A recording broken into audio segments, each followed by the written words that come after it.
Good afternoon from Tel Aviv. Beryl, say hi. Hi. Me and Beryl are walking here. The other kids are on scooters and segways.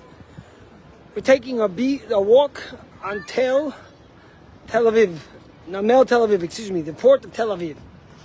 And we just had pizza in Furman's. Delicious Mahadran pizza shop on the port. And while I was sitting there, we were waiting in line. There was a frustrated customer because the food hadn't come. So I was standing there and I ended up chatting with the guy next to me. He works down the block in Tel Aviv, a lovely man, probably in his late 60s, early 70s. And he tells me, "Can I tell you something?" I said, "Sure, what do you have to say?" He says, "You know, my kidney that I have was donated by a man in New Jersey." And he proceeds to send me a picture. 12 years ago, he shows me a picture. He says, "There's a Chabad rabbi in New Jersey who gave me his kidney without knowing me through a remarkable man that I knew personally, Rabbi Avram Leader, who passed away. And he gave me his kidney 12 years ago. Today, his son is celebrating his bar mitzvah in New Jersey. Every time I make a simcha, he flies down and he comes to visit me. And he was showing me the love and the compassion that one Jew could have for another without knowing them. And it was just remarkable to meet this guy. He was calm, he was healthy. And he shared a story of hope, shared a story of kindness, of love between one Jew all the way in New Jersey, a Chabad rabbi, and a secular Jew living in Tel Aviv, who share something that's such a strong bond that will last forever. And it made me think about this week's Torah portion. Because in this week's Torah portion, the Torah tells us that the Moabites and the Ammonites are not allowed to come into the Jewish people. We don't accept them as converts. And the rabbis ask why. And the rabbis tell us that the reason is because when the Jews left Egypt and they came past them, they didn't greet them with water and bread.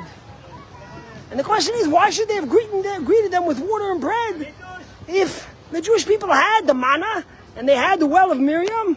So why would they need the water and bread from the Ammonites and from the Moabites? And the Talmud tells us something remarkable. The Talmud says, you know why? Imagine if when you don't need it, this is the punishment you get. How much more so when you need it and you don't give it? And when the rabbis are saying, it's something like this. You see, there's two reasons why you give someone something. One is because they need it.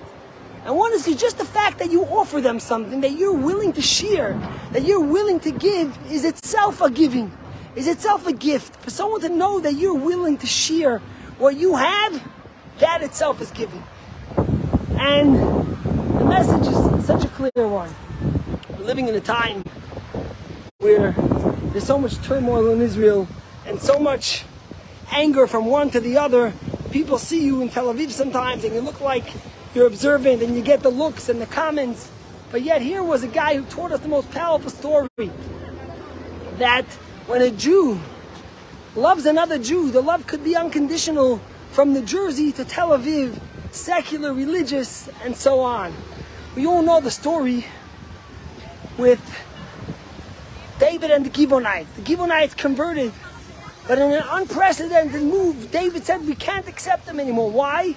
Because they were missing three attributes, three character traits that the Jewish people have. One of them is Baishanim, that we're humble, we're shy, we're not arrogant. Rachmanim, we have compassion. And Gomle Chasadim, we do acts of goodness and kindness. This man taught me the lesson of what it means to be Jewish. Sitting online in the pizza shop in Furman's, on the port of Tel Aviv, while one was frustrated because he didn't get his pizza in time, someone else shared a lifelong story of love and camaraderie and brothership and Avat Yisrael. May that love and that self-sacrifice and that gift of giving and sharing shine bright for all the Jewish people. Have a great day and regards from Tel Aviv. And Beryl, say hi.